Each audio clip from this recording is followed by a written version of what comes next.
दोस्तों नमस्कार, आप सभी का स्वागत है आज के इस वीडियो में। ईवीएस पेडागोजी का ये निचोड़ वीडियो रहेगा।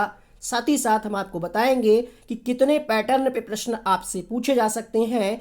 ये वीडियो देखने के बाद आप भी कहेंगे कि मज़ा आ गया, क्योंकि ऐसा वीडियो आपने इससे पहले कभी नहीं देखा होगा।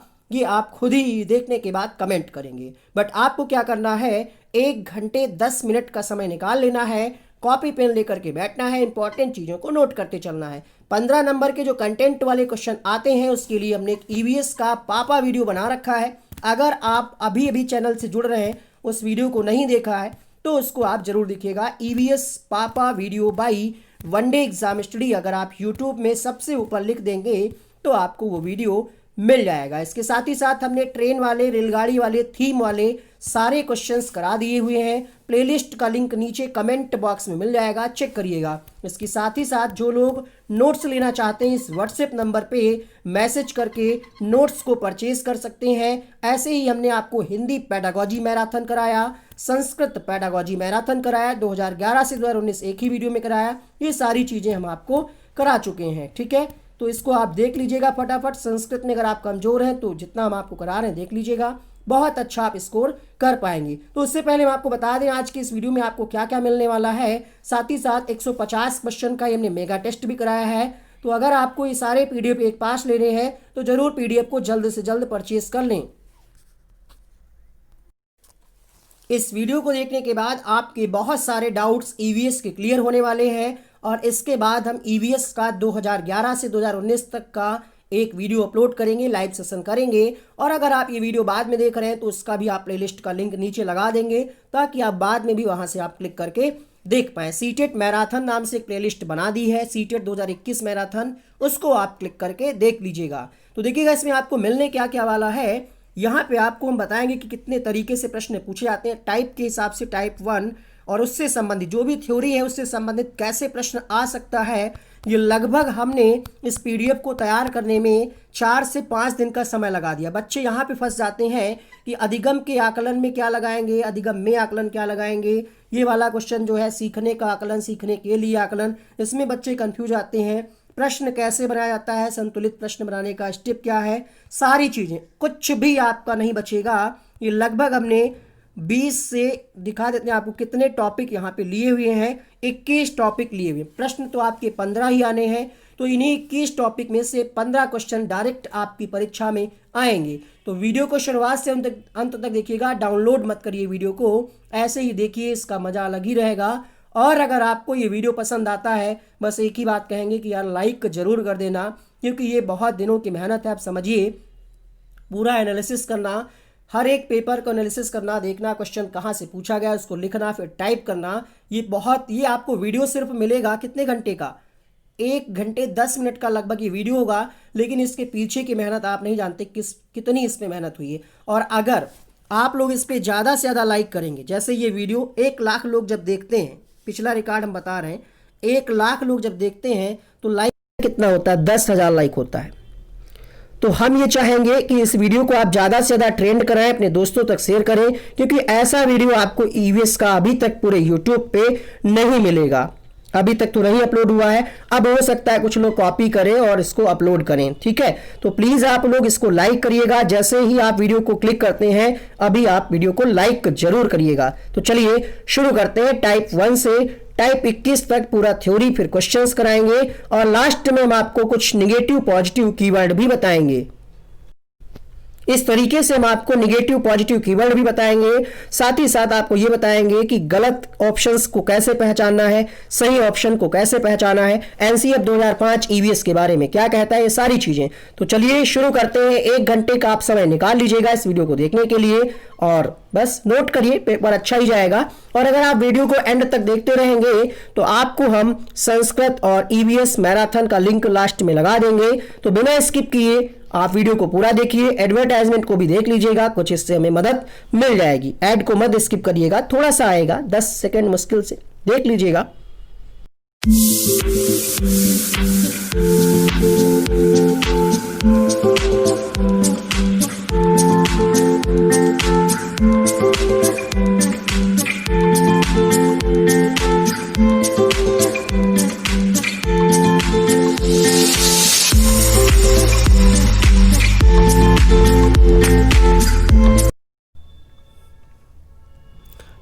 1 है यहाँ पे पर्यावरण का क्वेश्चन किस तरीके से आपसे पूछा जाएगा उसको भी यहाँ पे हम डिस्कस करेंगे।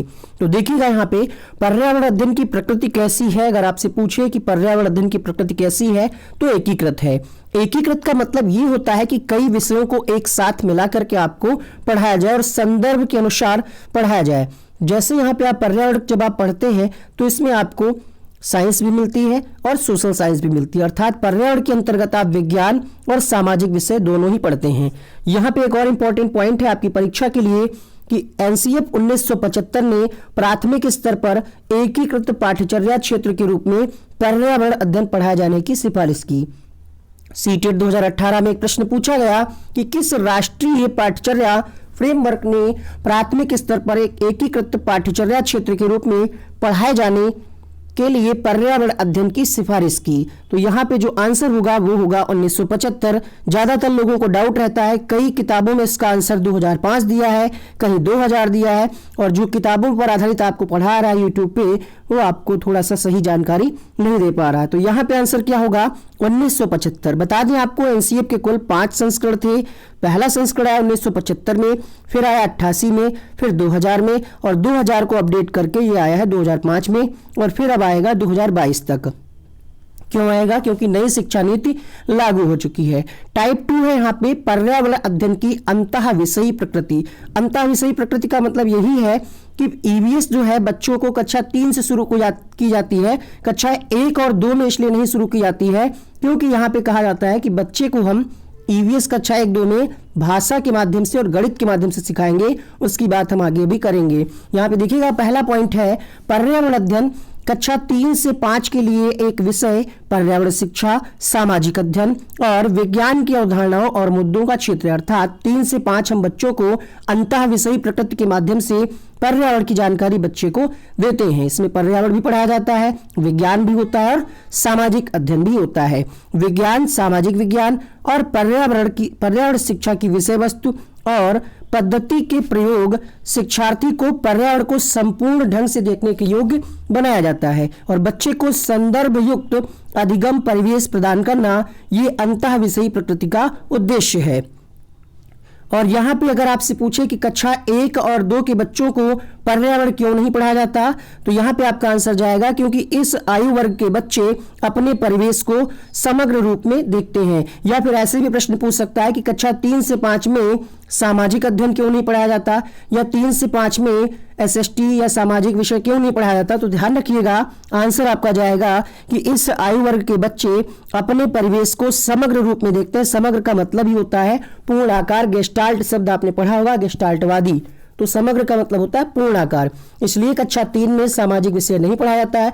सामाजिक विषय के जो कंटेंट होता है उसको बच्चों को हम पर्यावरण के माध्यम से, एकीकृत शिक्षण के माध्यम से, एकीकृत पाठ्यचर्या के माध्यम से हम पढ़ाते हैं। अब देखते हैं इसे प्रश्न कैसे पूछा जा सकता है। तो दूसरा प्रश्न है यहाँ पे आपके सामने, पर्यावरण अध्ययन कक्षाओं यानी कक्षा 3 से 5 के लिए एक विषय क्षेत्र है जो संकलित करता है विज्ञान की अवधारणाओं और मुद्दों को, पर्यावरण शिक्षा, सामाजिक अध्ययन और विज्ञान की अवधारणाओं और मुद्दों को, विज्ञान और सामाजिक विज्ञान की अवधारणाओं और मुद्दों को, पर्यावरण शिक्षा और विज्ञान की अवधारणा और मुद्दों को।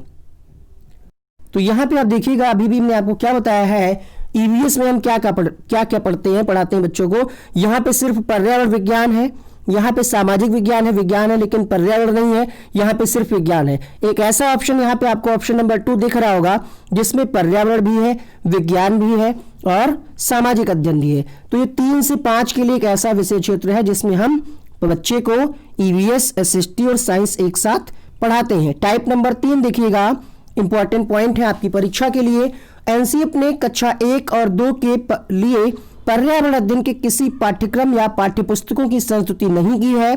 प्राथमिक स्तर के कक्षा 3 से पर्यावरण अध्ययन शुरू किया गया है और कक्षा 1 और 2, यहाँ पे क्या है, कक्षा 1 और 2 में प्राकृतिक और सामाजिक पर्यावरण को कैसे पढ़ाया जाएगा, तो भाषा और गणित। ये प्रश्न हर बार पूछा जाता है, इसको आप स्क्रीनशॉट या अपना कहीं नोट करिएगा।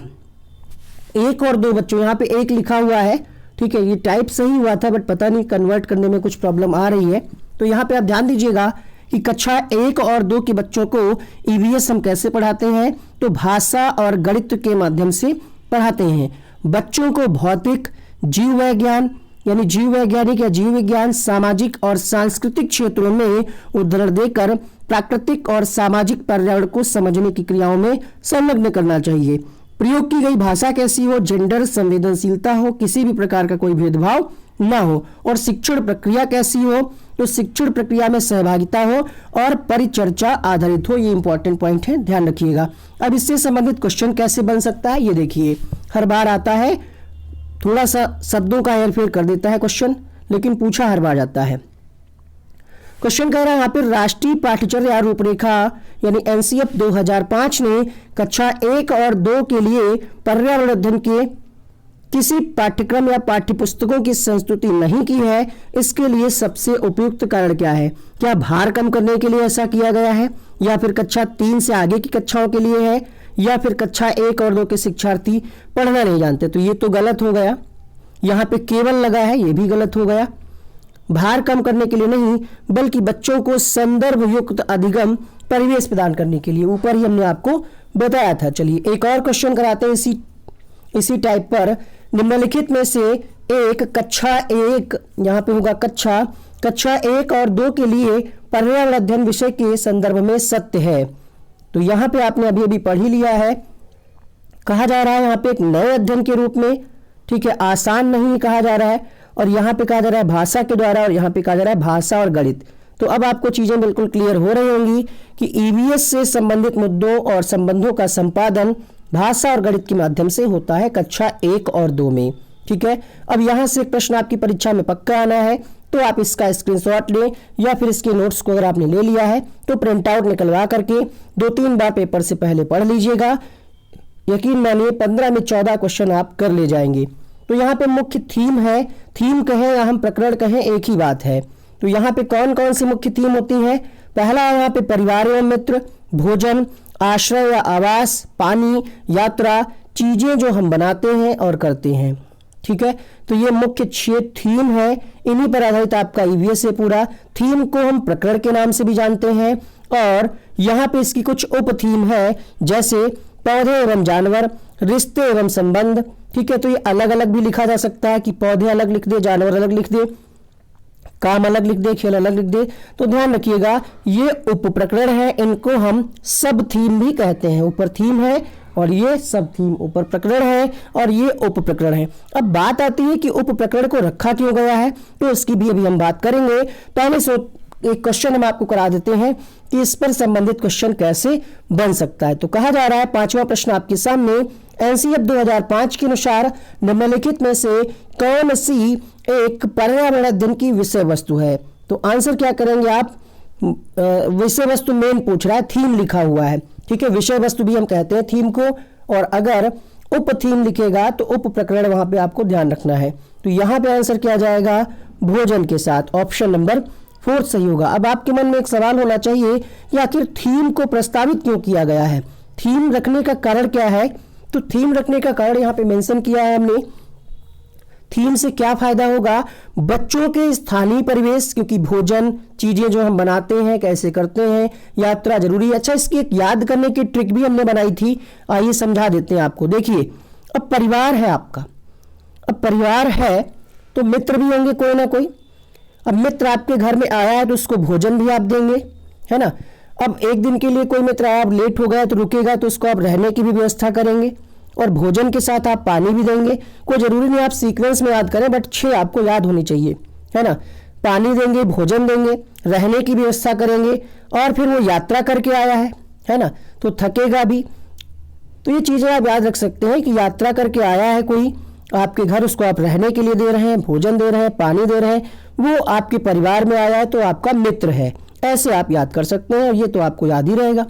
ठीक है, चलिए, तो थीम को प्रस्तावित क्यों किया गया है? बच्चों के स्थानीय परिवेश के मुद्दों से जुड़े हुए और अंतः संबंध यानी अंतः संबंध विकसित करने के लिए। और दूसरा रीजन क्या है?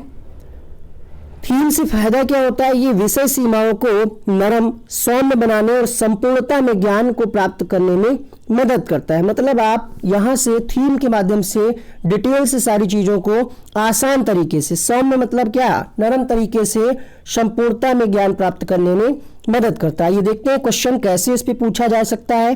तो पर्यावरण अध्ययन के पाठ्यक्रम में विषयों के स्थान पर थीम को प्रस्तावित किया गया है, क्यों?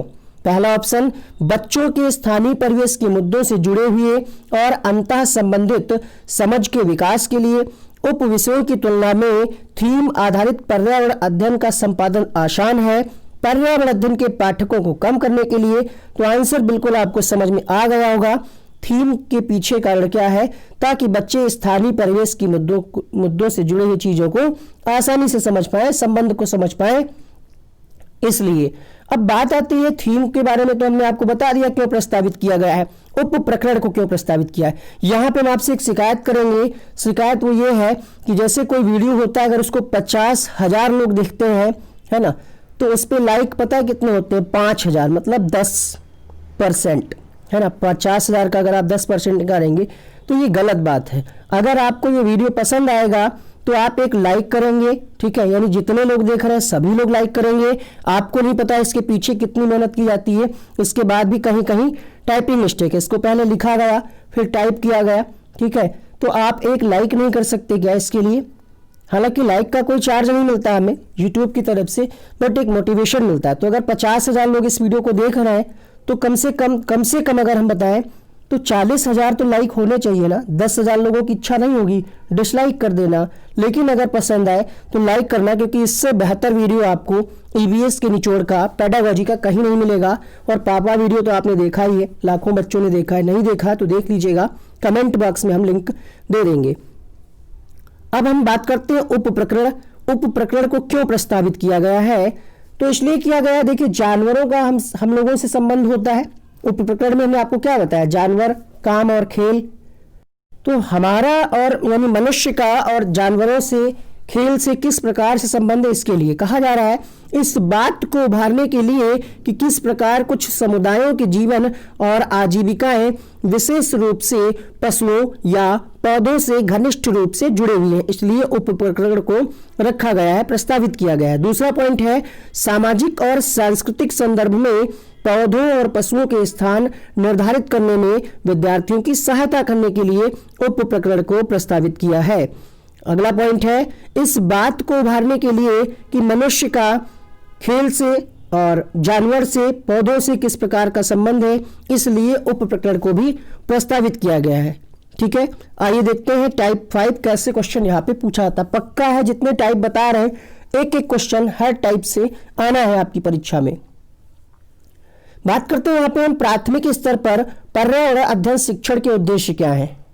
जैसे आप सीटेट का एग्जाम दे रहे हैं तो इसके पीछे कोई उद्देश्य होगा कि आप पास करने के बाद आगे वैकेंसी के लिए अप्लाई करेंगे, ऐसा तो नहीं कि आप रख लेंगे। उसी तरीके से उद्देश्य का मतलब यहीं पे है, ये है कि आप बच्चों को पर्यावरण क्यों पढ़ाते हैं। तो पहला पॉइंट है यहाँ पे, पर्यावरण अध्ययन बच्चों को अपने परिवेश को खोजने का अवसर देता है, और अवसर बच्चों को जो मिलेगा अवसर के माध्यम से बच्चे बेहतर ढंग से सीख पाएंगे। दूसरा पॉइंट है, पर्यावरण के प्रति बच्चे की जिज्ञासा और सृजनात्मकता और रचना कौशलों को बढ़ावा मिलता है। जिज्ञासा मतलब पर्यावरण में बच्चे जब जाते हैं, देखते हैं, बेटा पूछते हैं मम्मी ये पेड़ जो है हरा क्यों है, इसकी पत्ती छोटी है, इसकी बड़ी क्यों है, तो बच्चे के अंदर जिज्ञासा होती है ना। और बच्चे देखते हैं कि पत्ती गिरी है तो उससे हम क्या बना सकते हैं, पत्ते गिरे हैं या रद्दी पेपर, उससे हम क्या बना सकते हैं।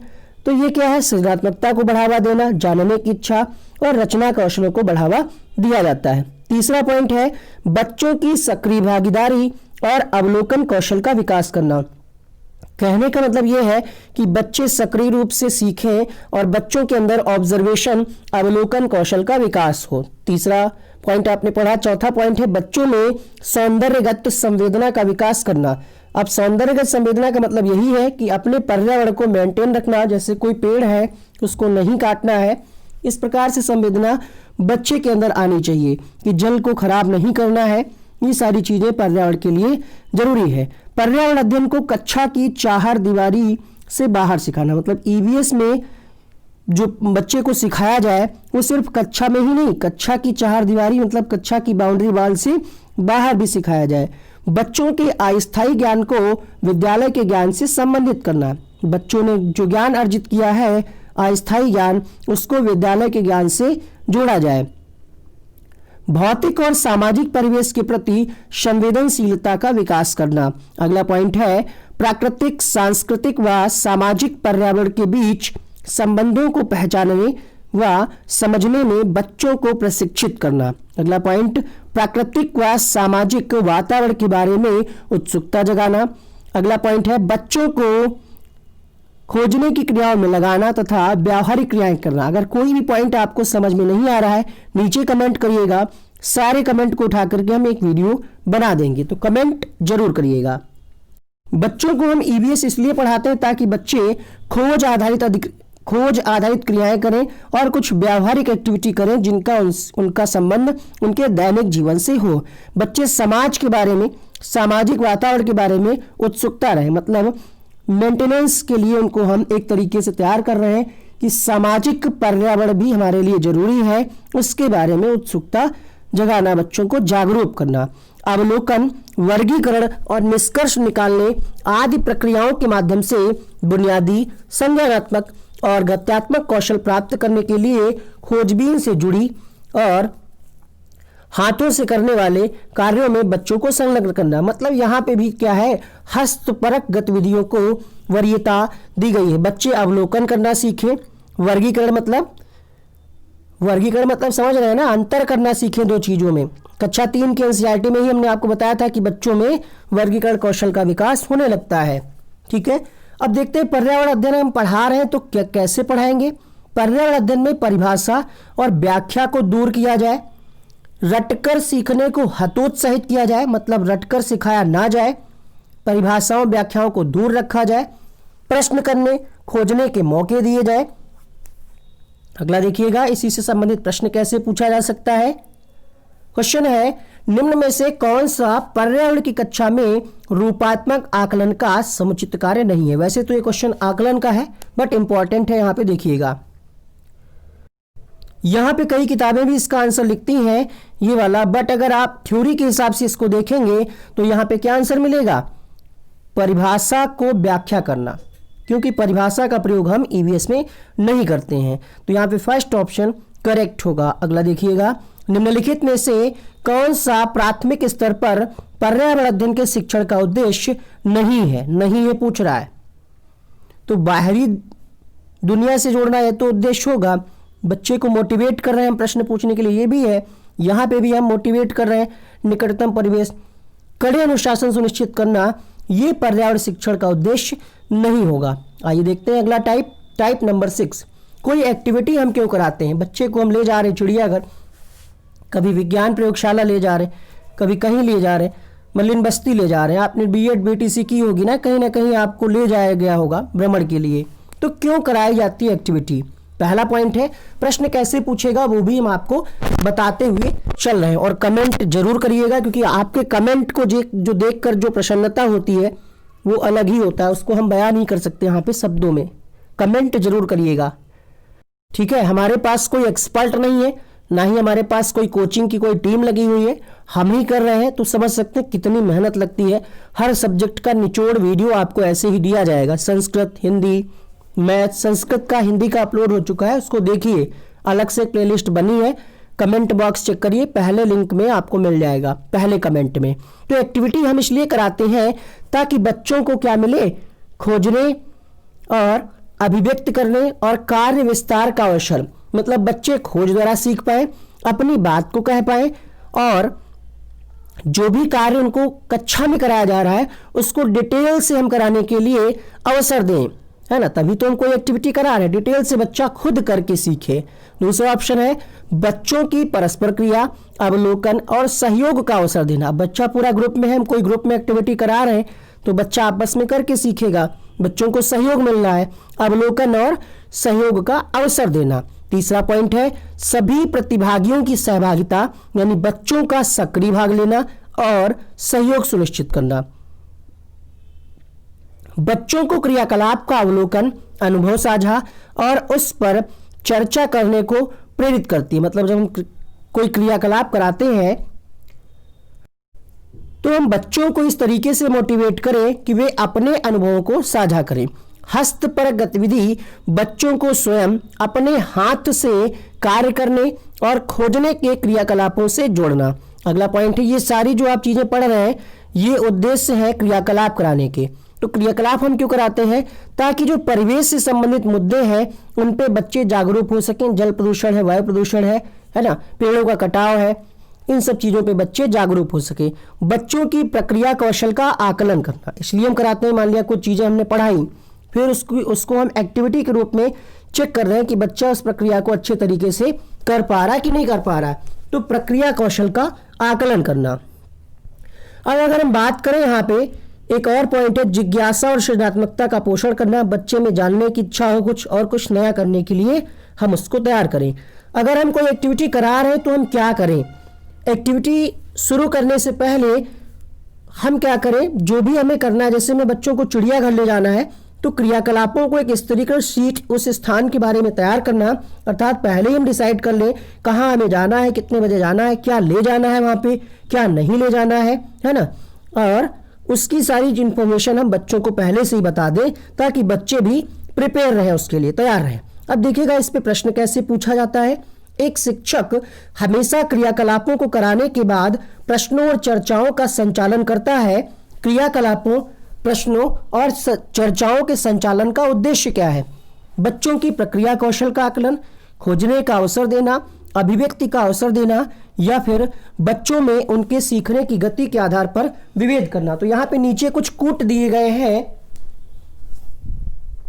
आपको कूट आधारित आंसर करना है। पेपर में कई बार बच्चे गलत क्या कर देते हैं, उनको पता है मान लिया कि इसका ये आंसर है तो वो ऑप्शन में सी भर देते हैं, कूट नहीं देखते हैं।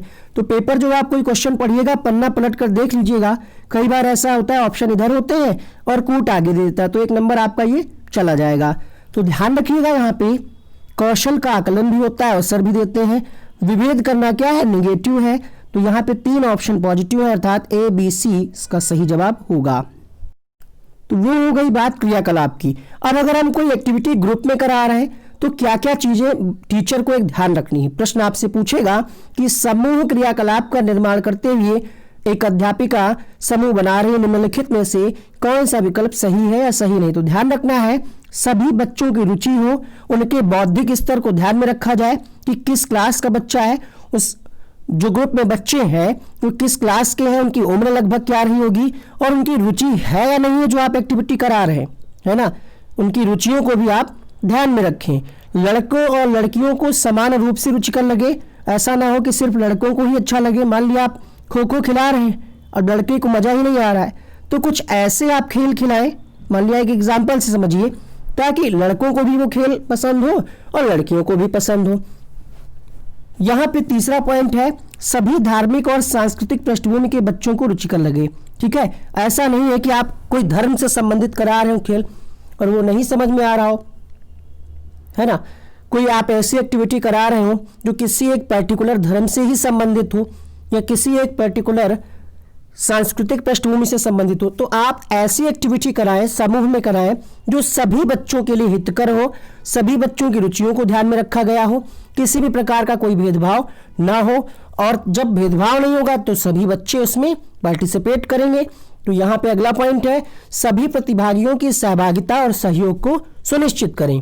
अगला देखिएगा टाइप 8 है। यहाँ पे आपने समूह में कोई एक्टिविटी तैयार कर ली है, अब ये बताइए आपने तैयार क्यों की है, समूह में एक्टिविटी कराने का फायदा क्या होगा। तो यहाँ पे आप देखेंगे समूह में सिखाने के उद्देश्य क्या होंगे। समूह में अगर हम कोई चीज सिखाते हैं तो ये सहपाठी अधिगम का समर्थन करता है।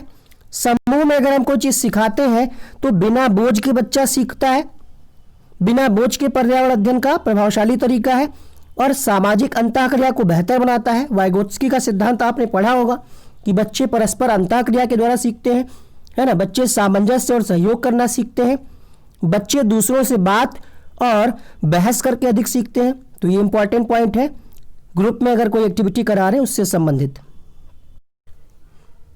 क्वेश्चन नंबर 10 है आपके सामने। सरिता की शिक्षिका उसे विभिन्न सामूहिक गतिविधियों में शामिल करती है, जैसे समूह जैसे समूह चर्चा, समूह परियोजना। उसकी शिक्षिका सीखने के किस आयाम का अनुगमन कर रही है? क्वेश्चन नंबर 10 आपके सामने। तो यहाँ पे सामूहिक अगर हम एक्टिविटी कोई तैयार कर रहे हैं तो यहाँ पे हम क्यों कर रहे हैं? मनोरंजन तो होगा ही, बट सबसे प्रभावशाली क्या है? सामाजिक गतिविधि के रूप में सीखना। यहाँ पे ऑप्शन नंबर 2 सही होगा। अगला देखिएगा, समुदाय के सदस्यों का क्या रोल रहता है ईवीएस में?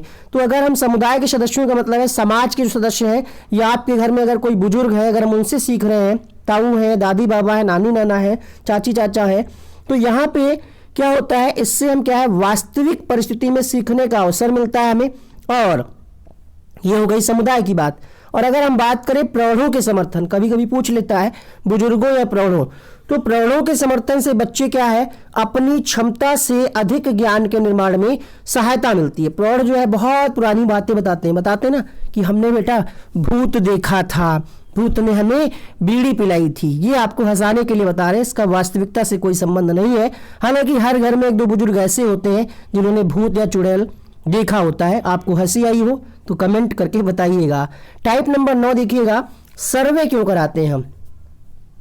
प्रश्न आपसे पूछा जाएगा कि सर्वे कराने का उद्देश्य क्या है? सर्वे और सर्वेक्षण, ठीक है, इंग्लिश में क्या है? सर्वे है, हिंदी में सर्वेक्षण है। तो लोग कंफ्यूज रहते हैं, सर्वेक्षण क्या है, समझ में ही नहीं आता है। सर्वे कह दो तो समझ में आ जाता है, क्योंकि होता रहता है सर्वे। तो देखिएगा यहाँ पे सर्वे कराने का उद्देश्य क्या है।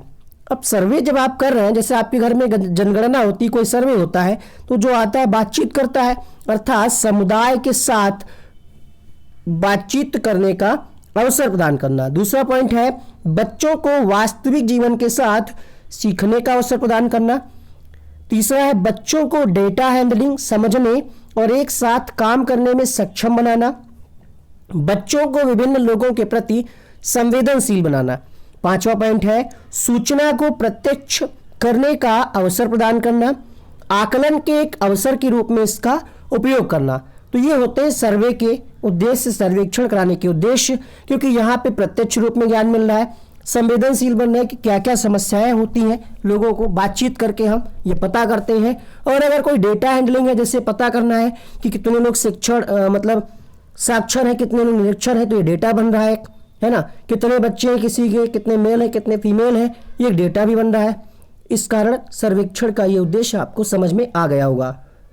क्वेश्चन नंबर 11 देखिए, वीडियो बहुत बड़ा हो रहा है ये, तो कभी कभी हो सकता है बोलने में हम लड़खड़ा जाए, और वैसे लाइव में बोलते तो नहीं होता है, बट पता नहीं क्यों आज थोड़ा सा लग रहा है कि हम गड़बड़ कर रहे हैं कहीं पे बोलने में। देखिएगा, अगर कोई कमी हो तो कमेंट करके बताइएगा। कक्षा 5 की पर्यावरण अध्ययन की पाठ्यपुस्तक के एक पाठ में सर्वेक्षण और लेखन पर एक भाग का मुख्य उद्देश्य है, एक टॉपिक है आपकी उसमें सर्वेक्षण और लेखन। तो ये क्यों दिया गया है? सामान्य जानकारी का आकलन करना, शिक्षार्थियों को अवसर उपलब्ध कराना कि वे चीजों को खोजें और सीखें, विषय की आधारभूत अवधारणाओं को सीखने में शिक्षार्थियों की मदद करना। देख लेते हैं, कूट तो नहीं दिया हुआ है क्योंकि यहाँ पे 2 ऑप्शन सही लग रहे होंगे। तो यहाँ पे देखिए, सबसे बेहतर आपको देखना है कि सर्वेक्षण क्यों कराया जाता है। सर्वेक्षण इसलिए कराया जाता है ताकि बच्चों को अवसर मिले, वे चीजों को खोजें और सीखें। अगला प्रश्न देखिएगा, यहाँ पे आप समझ पा रहे होंगे कि बच्चों को हम अवसर उपलब्ध करा रहे हैं कि बच्चे खोजें और सीखें। किसी अवधारणा को अगर आपको पढ़ाना है, मान लिया जल प्रदूषण पढ़ाना है आपको, जल पढ़ाना है, भोजन पढ़ाना है, तो सबसे बेहतर क्या होगा? जैसे यहाँ पे अगर आपको पढ़ाना है वृक्ष संरक्षण, तो आप बच्चों को कैसे पढ़ाएंगे कि बच्चे एक पौधे को अपना लें, है ना। ये प्रश्न बार बार पूछा जाता है, इसीलिए हमने यहाँ पे लिया है कि अगर वृक्ष संरक्षण पढ़ाना है तो बच्चे एक पौधे को अपना लें, उसको पालन पोषण करें। अब ऐसे कोई टॉपिक पूछ सकता है कि जल संरक्षण पढ़ाना है, तो बच्चा क्या है, जल के बारे में दैनिक जीवन में जो उपयोग है उसको कलेक्ट करें डेटा की कहाँ पे हम जो जल है उसका हम गलत तरीके से प्रयोग कर रहे हैं, उसको हम कैसे बचा सकते हैं। इसी तरीके से अगर वायु प्रदूषण हो रहा है तो बच्चा जब खुद करके करेगा तो बेहतर सीख पाएगा। तो यहाँ पे हमारा बताने का मतलब यही है कि कोई भी कॉन्सेप्ट अगर आपको बच्चे को पढ़ाना है तो आप उसको संवेदनशील बनाने के लिए सबसे बढ़िया योजना है कि बच्चा वहां पे खुद एक्टिव होकर के उन चीजों को सीखे। ये प्रश्न बार बार पूछा जाता है पौधे वाला। आइए दिखाते हैं कैसे। क्वेश्चन है, सुषमा चाहती है कि उसके छात्रों को पेड़ों के संरक्षण के बारे में संवेदनशील बनाया जाए, तो निम्नलिखित में से कौन सी ऐसा करने की सबसे उपयुक्त रणनीति है। तो आप समझ रहे होंगे यहाँ पे सबसे बेहतर क्या होगा, एक पौधों को अपनाना और पोषित करने में मदद करना। अब पेड़ संरक्षण की जगह पे जल संरक्षण आ जाता है, आ सकता है, तो उसी तरीके से ऑप्शन दिया होगा, है ना। जो भी पर्यावरण से जुड़ी चीजें हैं उनको अगर संरक्षण के लिए बचाना है, बताना है बच्चों को, तो आपको ध्यान रखना है कि बच्चा एक्टिव रहेगा। बच्चा अगर खुद करेगा तो बेहतर ऑप्शन होगा। बच्चे को हम असाइनमेंट क्यों देते हैं, होमवर्क क्यों देते हैं, तो यहां पे पहला ऑप्शन है अधिगम विस्तार के अवसर उपलब्ध कराना। मतलब होमवर्क देने का ये उद्देश्य है कि बच्चों को और अधिक अवसर मिले कार्य को करने का और सीखने का।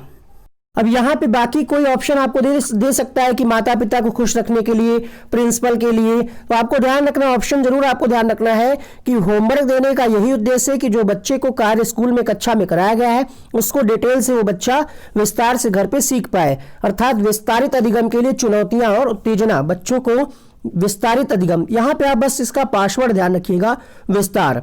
दत्त कार्य से होता क्या है, अब आप कुछ काम दिए हैं बच्चे को, होमवर्क दिए हैं, तो बच्चा खोजेगा, अपने विचारों का निर्माण करेगा और उसको लिखेगा, अवसर मिलेगा बच्चों को।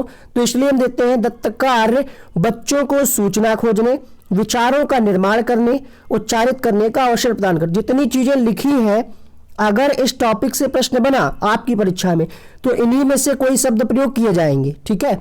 सैंपल के लिए आप यहाँ पे देख सकते हैं, ईवीएस में किसी अच्छे गृह कार्य को मुख्यतः किस पर केंद्रित होना चाहिए। तो होमवर्क देने का हमारा उद्देश्य क्या होता है, विस्तारित अधिगम। अधिगम को विस्तार देने के लिए प्रश्न हिंदी में भी पूछा जा सकता है, बाल विकास में, सभी विषयों में पूछा जा सकता है, क्योंकि होमवर्क तो सभी में दिया जाता है असाइनमेंट। टाइप 12 देखिएगा, पर्यावरण अध्ययन की पाठ्यपुस्तक कैसी हो। तो पाठ्यपुस्तक महंगी हो या ना हो कोई मैटर नहीं करता, लेकिन पाठ्यपुस्तक में जो भाषा हो वो बच्चे के दिन प्रतिदिन से जुड़ी हो, वैविध्यपूर्ण पृष्ठभूमि की जरूरतों को पूरा करती हो। वैविध्यपूर्ण का मतलब है विविध प्रकार की चीजें उसमें, सिर्फ एक चीज पे केंद्रित ना हो, और ये वास्तविक कहानी और घटनाओं को शामिल करती हो। प्राकृतिक और सामाजिक सांस्कृतिक परिवेश को एकीकृत तरीके से प्रस्तुत करती हो। समाज से जुड़ी चीजें हो, प्रकृति से जुड़ी चीजें हो, है ना, वास्तविक कहानियां हो उसमें। और किताब में जो गतिविधियां होती हैं वो कहाँ हो, जो भी प्रकरण पढ़ाया जा रहा उसी में अंतः निर्मित हो। आपने एनसीईआरटी की किताब देखी होगी, यहाँ पे कुछ दिया होता है और ऐसे कॉर्नर पे लिखा होता है आपने क्या सीखा, आओ करके सीखें, क्रियाकलाप, तो ये अंतः निर्मित हो, ठीक है। अच्छा, अगर प्रश्न आपसे पूछे कि पाठ्यपुस्तकों से बाहर जाना, इसका मतलब क्या है, तो अधिगम को विद्यालय के बाहर जीवन से जोड़ना। बाहर जाने का मतलब ये नहीं है कि आप पाठ्यपुस्तकें बिल्कुल खत्म कर रहे हैं, मतलब ये हुआ कि अगर हम पाठ्यपुस्तक के माध्यम से तो पढ़ा ही रहे हैं, लेकिन अगर पाठ्यपुस्तक से बाहर जा रहे हैं तो बच्चों के हम क्या है, व्यावहारिक जीवन से, दैनिक जीवन से, वास्तविक जीवन से जोड़ रहे हैं। क्वेश्चन देखिए कैसे पूछा गया है, पर्यावरण अध्ययन की पाठ्यपुस्तकों में अभ्यास एवं गतिविधियों को उपलब्ध कराया जाना चाहिए। प्रकरणों में अंतः निर्मित, पुस्तक में अलग अलग स्थानों पर, इकाई के अंत में, पाठ के अंत में। तो हमने आपको क्या बताया, प्रकरणों में अंतः निर्मित होना चाहिए, पहला ऑप्शन यहाँ पे सही होगा, अलग अलग नहीं, अंत में नहीं। अगला देखिएगा, कुछ पर्यावरण शिक्षण के सूत्र हैं, एक प्रश्न यहाँ से पूछा जाएगा। तो ज्ञात से अज्ञात की ओर, जो चीजें ज्ञात है वो फिर हम बच्चों को वो चीजें बताएंगे जो अज्ञात हो, मूर्त से अमूर्त की ओर। अब क्वेश्चन कैसे फंसा देता है, इसको जस्ट उल्टा लिख देगा, चारों को एक कोई सीधा लिख देगा, तो आपको ये सारे याद होने चाहिए। यहाँ पे तो आपको याद ही करना पड़ेगा। मूर्त मतलब जो चीजें हमारे सामने है, पहले उनके आधार पे बच्चों को सिखाएं और फिर जो चीजें नहीं है उनके आधार पे, सरल से जटिल की ओर, पूर्ण से अंश की ओर, अनुभव से तर्क की ओर, प्रत्यक्ष से अप्रत्यक्ष की ओर, विशिष्ट से सामान्य की ओर। अब विशिष्ट से सामान्य की ओर क्यों सिखाते हैं, इसकी बात हम आगे अभी करेंगे। स्थानीय से वैश्विक की ओर, विश्लेषण से संश्लेषण की ओर, अनिश्चित से निश्चित की ओर। ये 10 है, इनको आप ध्यान रखिएगा, इसी में से कोई एक प्रश्न आ जाएगा। देखिए प्रश्न कैसे पूछा जाएगा, निम्नलिखित में से निम्नलिखित सीखने के लिए कौन से सिद्धांत का पर्यावरण अध्ययन में अनुसरण होता है। देखिएगा यहाँ पे पूछा जा रहा है किसका हम अध्ययन करते हैं? देखिए वैश्विक से स्थानिक होता है, मूर्त से अमूर्त होता है। यहाँ पे दो देखिए आपस में क्या कर दिया, इंटरचेंज कर दिया। एक में क्या है अज्ञात से ज्ञात, एक में है ज्ञात से ज्ञात। हमने आपको क्या बताया था कि ज्ञात से अज्ञात होता है, इसमें जो चीजें ज्ञात हैं बच्चे को उसकी तरफ चलते हैं, फिर अज्ञात। तो यहाँ पे आंसर क्या जाएगा, ऑप्शन नंबर कौन सा, बिल्कुल सही, यहाँ पे चौथा ऑप्शन सही हो जाएगा। ठीक है, कौन सा, चौथा ऑप्शन सही हो जाएगा, ज्ञात से अज्ञात की ओर। आगे बढ़ते हैं, अगला टाइप देखते हैं किस तरीके से प्रश्न पूछा जा सकता है। किस्से, कहानी, कविताएं, पहेलियां, मतलब पर्यावरण की पाठ्यपुस्तक में हम चैप्टर में कहानियों को क्यों शामिल करते हैं, कविताओं को, पहेलियों को क्यों शामिल करते हैं, इसके पीछे रीजन क्या है, उद्देश्य क्या है। तो कहानियां जो है अनेक विषय क्षेत्र को छूती हैं। कहानियों में व्यक्ति के अनुभव शामिल होते हैं। कहानियां पर्यावरण अध्ययन, अवधारणाओं से संबंध जोड़ने के लिए संदर्भ उपलब्ध कराती हैं। ये तो हो गई कहानियों की बात कि हम कहानी में होता क्या क्या है, कहानी है क्या। अब बात करते हैं उद्देश्य की। तो कहानी जहां आ जाए आपको एक ऑप्शन देखना है, कल्पनाशीलता। बट ये ध्यान रखिएगा केवल कल्पनाशीलता ना लिखा हो, कल्पनाशीलता, तर्कणा शक्ति। क्योंकि बच्चे को जब आप कहानी सुना रहे हैं कि जंगल में एक शेर था, एक चूहा आया, एक ऐसे आया, तो बच्चे के माइंड में शेर की तस्वीर, चूहे की, जो भी आप बता रहे हैं उसकी वो कल्पना करने लगता है। तो उद्देश्य ये होता है कि बच्चे में कल्पना शक्ति, तर्कणा शक्ति, उत्सुकता, जानने की इच्छा। आप कहानी कोई बताइए, जैसे यूट्यूब पे इस समय एक एडवर्टाइजमेंट आ रहा है कोई कहानी वाला, तो आपके अंदर जानने की इच्छा होती है कि आगे क्या होगा, उत्सुकता होती है। आलोचनात्मक चिंतन, क्या अच्छा है क्या बुरा ये पता करना, सृजनात्मक योग्यता का विकास करना और विषय में रुचि विकसित करना, ये होता है कहानी को रखने का उद्देश्य, कहानी शामिल करने का उद्देश्य। बच्चे का इंटरेस्ट बना रहेगा, बच्चे कुछ नया करके सीखेंगे, अच्छा बुरा पहचानेंगे, जानने की इच्छा होगी, तर्कणा शक्ति होगी, कल्पना होगी। ठीक है, बच्चे में कल्पनाशीलता का विकास होगा। स्थानिक एवं वैश्विक स्तर पर संसार की प्रकृति को खोजने और कल्पना करने की योग्यता का विकास करने के लिए। साथ ही साथ कहानी से कुछ और भी फायदे हैं कि बच्चे को थोड़ा सा मनोरंजन भी हो जाता है, यानी आमोद प्रमोद मिल जाता है, बच्चे इंटरेस्ट के साथ सीखते हैं। नित्य और एक रस विषय वस्तु में बदलाव करना, अर्थात लगातार अगर कोई एक ही टॉपिक बच्चा पढ़ रहा है उसमें बदलाव करने में हेल्प होती है। कहानियों के माध्यम से बच्चे थोड़ा सा क्या है, एक रस, जो एक चीज पढ़ रहे हैं उसमें थोड़ा सा हम बदलाव कर सकते हैं। बच्चों को हम वातावरण प्रदान करते हैं और कहानियां क्या है, बच्चों के परिवेश का समृद्ध चित्रण करती हैं। तो इतने पॉइंट है, प्रश्न पूछा जाएगा तो इसी में से कोई पॉइंट लिखा होगा। क्वेश्चन नेगेटिव होगा, पॉजिटिव होगा, इतना आपके अंदर समझ होनी चाहिए। शिक्षक बनने जा रहे हैं ना आप। अगला देखिएगा, प्रश्न है प्राथमिक स्तर की ईवीएस से पाठ्यपुस्तकों में कविताएं और कहानी सम्मिलित करने का कारण क्या है। पहला ऑप्शन है विद्यार्थियों में साहित्यिक रुचि विकसित करना, बच्चों को पाठ्यपुस्तक की परिभाषाएं प्रदान करने के लिए प्रोत्साहित करना, मूल संकल्पनाओं के अधिगम में वृद्धि करना, या फिर विषय वस्तु को प्रस्तुत करने और नित्यचर्या और एक रस्ता में परिवर्तन करना। तो यहाँ पे क्या आंसर जाएगा, नित्यचर्या और एक रास्ता में परिवर्तन करना, ऑप्शन नंबर 4 यहाँ पे सही होगा। एक प्रश्न यहां से भी आना है, मानचित्रांकन क्या होता है। तो उससे पहले आप जान लीजिए चित्रण कौशल क्या होता है। चित्रण कौशल क्या है, स्थानों, दूरियों और दिशाओं की सापेक्ष स्थिति को समझने की क्षमता ही क्या है, चित्रण कौशल। अगर आप बच्चे को मैपिंग सिखा रहे हैं तो सबसे ज्यादा जरूरी क्या, दिशा, दूरी, स्थान, 3 चीजें ध्यान रखिएगा। क्या, दिशा, दूरी, स्थान, क्योंकि इसके बिना हम बच्चे को मैप कैसे सिखा पाएंगे। अब जरूरी क्या क्या है, तो कोई परिवेश हो तभी तो हम बता पाएंगे कि इधर जो है मध्य प्रदेश बीच में है, फिर दिल्ली यहाँ पे है, पंजाब यहाँ पे है, इस तरीके से केरल इधर है।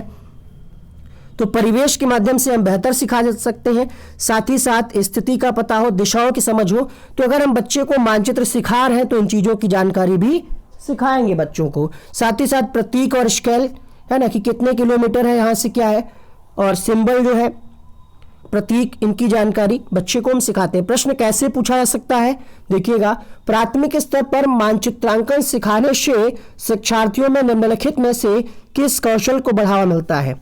हमें बड़ी खुशी हो रही है कि ऐसा वीडियो आज तक YouTube पे अपलोड नहीं हुआ होगा, आप खुद ही कमेंट करके बताएंगे। ठीक है, जिनकी कोचिंग है, बड़ी बड़ी टीम लगी हुई है, वो अलग बात है, बट वो भी इतने कम समय में आपको इतना अच्छा कंटेंट नहीं दे पाएंगे। जिनका कोर्स आपने ले रखा होगा, आप में से बहुत सारे लोगों ने। यहाँ पे देखिएगा, मानचित्रांकन सिखाने से शिक्षार्थियों में किस कौशल को बढ़ावा मिलेगा? तो हमने आपको क्या बताया, मानचित्रांकन में आप दिशा को वरीयता दीजिएगा और स्थिति मिल रही है, और अगर यहाँ पे पैमाना दिया होता तो सबसे व्यापक वाला ऑप्शन सही होगा। सिर्फ चित्रण नहीं, सिर्फ अनुमान नहीं, यहाँ पे मेन आपको क्या है, मैपिंग में दिशा की जरूरत है कि पूरब किधर है, पश्चिम किधर है, उत्तर प्रदेश के दक्षिण में क्या है, पूर्व में क्या है। अब बात करते हैं आकलन और मूल्यांकन की। टाइप 16, हालांकि 15 ही क्वेश्चन आपकी परीक्षा में आने हैं, बट यहाँ पे हमने कुछ क्वेश्चंस एक्स्ट्रा लेकर के चल रहे हैं, क्योंकि हर बार कई बार ऐसा होता है कि एक ही टॉपिक से 2 प्रश्न आ जाते हैं, और कई बार क्या होता है, कोई कोई टॉपिक ऐसा होता है कि एक भी क्वेश्चन नहीं आता है ना। तो कुछ टॉपिक्स को एक में मिक्स करके क्वेश्चन पूछ लिया जाता है, जैसे हमने आपको आकलन वाला एक क्वेश्चन वहां पे भी करा दिया था। तो यहाँ पे हम कुछ एक्स्ट्रा लेकर के चल रहे हैं ताकि इससे बाहर प्रश्न ना आए। पोर्टफोलियो आप जानते ही हैं, बताने की आवश्यकता नहीं, बहुत बार आपको पढ़ाया गया कि प्राथमिक स्तर पर आकलन करने का सबसे अच्छा तरीका क्या है। निर्धारण मापनी दिया हो, पोर्टफोलियो दिया हो, वार्षिक परीक्षा दी हो, तो आप ध्यान रखिएगा पोर्टफोलियो होता क्या है, इसमें बच्चे की क्रमिक प्रगति का एक लेखा जोखा, एक डेटा होता है इसमें, जिसको हम पोर्टफोलियो कहते हैं। ठीक है, अगर हम बच्चे का आकलन कर रहे हैं तो कई बार यहाँ पे बच्चे सोचते हैं कि तुलना कर रहे हैं तो नेगेटिव हो जाएगा, बट देखिएगा पूरा शब्द पढ़िए, लिखा क्या है, बच्चों के पूर्व आकलन के साथ तुलना। मतलब बच्चा हाफ ईयरली एग्जाम में कितने नंबर लाया था, 100 में 50, और ईयरली एग्जाम में अगर 80 नंबर ला रहा, तो यहाँ पे तो हम तुलना कर सकते हैं ना कि बच्चे की वृद्धि हुई है नंबरों में, मतलब बच्चे ने कुछ सीखा है। हालांकि नंबर पे हमें जोर नहीं देना है, बट उसका पहले परफॉर्मेंस कैसा था और अब कैसा है, ये हम तुलना कर सकते हैं। यहाँ पे ए बच्चा है, यहाँ पे बी बच्चा है, इसकी तुलना गलत है करना, निगेटिव है। बट यहाँ पे भी ए बच्चा है, यहाँ पे भी ए बच्चा है, यहाँ पे रिजल्ट आया हाफ ईयरली एग्जाम का, यहाँ पे ईयरली एग्जाम का, तो यहाँ पे हम तुलना कर सकते हैं। अर्थात आकलन करते समय बच्चों के पूर्व आकलन के साथ आप तुलना कर सकते हैं। आकलन करते समय बच्चे की आप क्षमता को ध्यान में रखें, किस स्तर का बच्चा है, किस तरीके से प्रश्न पूछने चाहिए, और बच्चों के कार्य से संबंधित गुणात्मक उल्लेख करना। ठीक है, रचनात्मक आकलन के साधन क्या है, तो यहाँ पे होता क्यों है ये मूल्यांकन या आकलन क्यों होता है, इससे क्या होता है, शिक्षक अपनी शिक्षण विधि एवं संज्ञानात्मक व्यवहार में सुधार कर सकते हैं। हालांकि आकलन और मूल्यांकन अलग अलग चीजें, बस उस पर अभी डिटेल पे नहीं जाना है। ठीक है, यहाँ पे क्या होता है, शिक्षक अपनी शिक्षण विधि एवं संज्ञानात्मक व्यवहार में सुधार कर सकते हैं। अब यहाँ पे इसकी जरूरत किसकी किसकी पड़ती है रचनात्मक मूल्यांकन में, तो होमवर्क, निर्धारण मापनी, पोर्टफोलियो, क्लास टेस्ट, दत्त कार्य, क्विज टेस्ट, इनका प्रयोग किया जाता है। आइए देखते हैं कुछ और इंपॉर्टेंट चीजें हैं। एनसीएफ 2005 ने बच्चों के आकलन के लिए निम्नलिखित संकेतकों की सिफारिश की है। अवलोकन और रिपोर्ट, चर्चा करना, अभिव्यक्ति, व्याख्या, वर्गीकरण। अब आप सोच रहे होंगे व्याख्या तो निगेटिव है, व्याख्या तब निगेटिव है जब परिभाषा के साथ है, जब परिभाषा और व्याख्या लिखा हो तब निगेटिव होगा। एनसीएफ ने कहा है कि हम कोई भी ऐसी कठिन चीज है जो बच्चे को नहीं समझ में आ रही है तो हम उसको थोड़ा सा व्याख्या के मतलब एक्सप्लेन करके हम समझा सकते हैं। बिल्कुल व्याख्या तब निगेटिव होगा जब ये परिभाषा के साथ प्रयोग किया जाएगा। तो यहाँ पे बच्चे को प्रश्न करने के योग्य बनाना है, विश्लेषण करना, प्रयोग करना, ये क्या है, ये आकलन के तरीके हैं। चर्चा करके हम आकलन कर ले बच्चे का, अभिव्यक्ति द्वारा, व्याख्या द्वारा, वर्गीकरण द्वारा, विश्लेषण और प्रयोग द्वारा, न्याय और समानता के प्रति सरोकार द्वारा, सहभागिता आप जानते ही होंगे। इसमें से कोई ऐसा जो आप ना जानते हो, हमें पता है आप कहाँ फंसोगे। आपको ये नहीं पता है कि न्याय और समानता के प्रति सरोकार क्या होगा, बाकी तो आपको पता होगा, प्रश्न पता होगा, वर्गीकरण पता होगा, यहाँ पे आप फंस जाओगे ना, तो बताएंगे आपको, परेशान ना हो। सहभागिता तो आप जानते होंगे, है ना, सहयोग के द्वारा बच्चा यहाँ पे सीख रहा है, आकलन करा जा रहा है। तो न्याय और समानता के प्रति सरोकार का मतलब ये है कि विविध और वंचित लोगों के प्रति इससे क्या है, संवेदनशीलता का पता चलता है कि चीजों का हम दोबारा उपयोग कैसे करें, बचे हुए भोजन को जमीन पर फेंकना नहीं है, और लैंगिक विभेदता नहीं दिखानी, अर्थात उसके प्रति हमें संवेदनशील रहना। ये होता है न्याय और समानता के प्रति सरोकार। प्रश्न आपसे इस तरीके से पूछा जाएगा कि निम्नलिखित में से कौन सा पर्यावरण अध्ययन में सीखने का रचनात्मक आकलन का साधन नहीं है। देखिए, पोर्टफोलियो साधन होता है, क्रम निर्धारण मापनी का मतलब होता है रेटिंग स्केल, ये भी होता है, वर्णन अभिलेख भी होता है, लेकिन वार्षिक उपलब्धि, यहाँ पे तो फाइनल रिजल्ट आ रहा है बच्चे का, यहाँ पे रचनात्मक आकलन कैसे हो पाएगा, ये तो रिजल्ट आ रहा है फाइनल, फिर उसमें हम कुछ नहीं कर सकते। तो यहाँ पे फोर्थ ऑप्शन इसका सही होगा। ये प्रश्न अक्सर लोग गड़बड़ कर देते हैं और कई यूट्यूब चैनल पे कई धुरंधर विद्वानों ने भी इसका आंसर बताया है। हम ये नहीं कहते कि उन्होंने गलत बताया है, बट ऑफिशियली वो गलत है। रेटिंग स्केल में कौन सी तकनीकी का प्रयोग होता है? जांच सूची, अभिविन्यास, लिखित प्रश्न या फिर अवलोकन। देखिएगा यहाँ पे हमारा आंसर क्या कहता है। यहाँ पे अगर हम आपको ये वाला क्वेश्चन दिखाएं इंग्लिश में, आप देखिएगा which technique is used in the rating scale. तो यहाँ पे जो आयोग ने आंसर दिया है 82 का, अगर हम आपको प्रूफ दिखाएं तो यहाँ पे दूसरा विकल्प दिया है आयोग ने आंसर 82 का, ऑप्शन नंबर 2 अगर आप देखेंगे तो अवलोकन मिलेगा यहाँ पे, ऑब्जर्वेशन। ठीक है, रेटिंग स्केल के अंतर्गत। अब ये आयोग की भी गलती हो सकती है, बट हम आपको ऑफिशियली ही बताएंगे ताकि अगर प्रश्न रिपीट हो तो हम कोर्ट में या कहीं भी चैलेंज कर सकें, है ना, क्लेम कर सकें कि आपने पहले ये आंसर कभी दिया है। कई लोग इसका आंसर ये मान करके चल रहे हैं, बट आयोग ने इसका अवलोकन दिया है। उम्मीद करते हैं ये डाउट आपका अब क्लियर हो गया। मूल्यांकन हम क्यों करते हैं बच्चे का?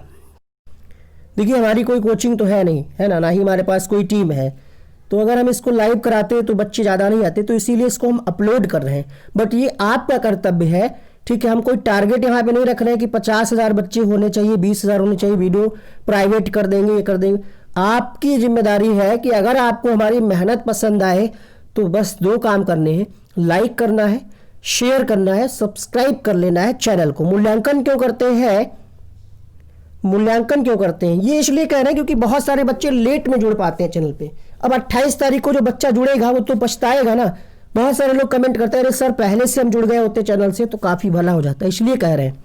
मूल्यांकन हम इसलिए करते हैं ताकि छात्रों की उपलब्धि क्या है उसके बारे में पता लगाया जा सके, और अगर कोई कमी है, निदानात्मक टेस्ट के द्वारा हम कमी को पता करते हैं और उपचारात्मक के द्वारा हम उसका उपचार करते हैं। यहीं पे हम आपको ये भी बता दे रहे हैं, तो उपलब्धि का हम पता लगाएं और अगर कोई प्रॉब्लम है तो उसका उपचार करें।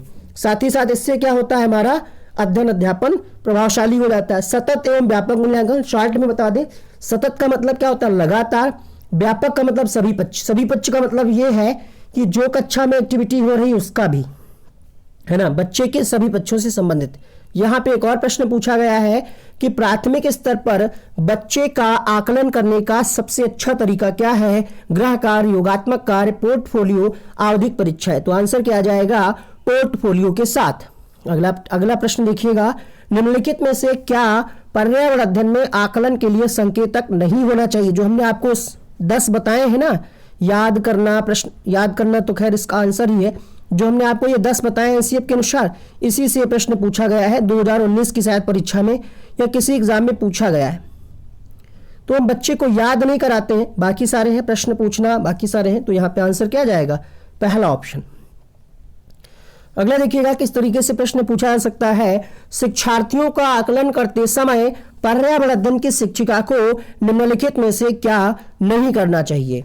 देखिए क्या नहीं करेंगे आप? पूर्व आकलन के साथ तुलना करेंगे, आप दर्ज कर लेंगे सूचना कि बच्चे ने क्या सीखा है, क्षमता क्या है उसकी, ठीक है। तो आप कुछ पक्षों पे, और केवल भी लगा यहाँ पे, मतलब आप सिर्फ एक ही पक्ष पे ध्यान दे रहे हैं, कुछ पक्ष पे, ये गलत है। गलत ही आपसे पूछ रहा है तो जो गलत है वही सही है। अब यहाँ पे बच्चे बहुत ज़्यादा लोग फंस जाते हैं। इसका डिटेल वीडियो हमने अपलोड कर चुके हैं, उसमें हमने 20 नहीं लगभग 10 क्वेश्चन भी कराए हैं, तो उसको आप यहाँ पे क्लिक करके जरूर देखिएगा डिटेल से, ठीक है। असेसमेंट ऑफ लर्निंग, कोशिश करिए इसको आप इंग्लिश में याद करिए। ऑफ कब करते हैं आप? मोबाइल ऑफ कब करते हैं? लाइट ऑफ कब करते हैं? जब सब काम हो जाता है तो बंद करके हम रख देते हैं। रूम में जहाँ पे आप लेटते हैं, ठीक है, लाइट या लैंप या मोमबत्ती जो भी ऑफ कब करते हैं? जब सारा काम हो जाता है, दिन भर हमने जो भी करना था कर लिया। अर्थात ये हम कब करते हैं? अंत में करते हैं, ठीक है। ये अध्यापक केंद्रित है, इसमें बच्चों की रुचि को ध्यान में नहीं रखा जाता है। इसमें बस अध्यापक ने कर लिया और बता दिया कि तुम फेल हो, पास हो, कितने नंबर है।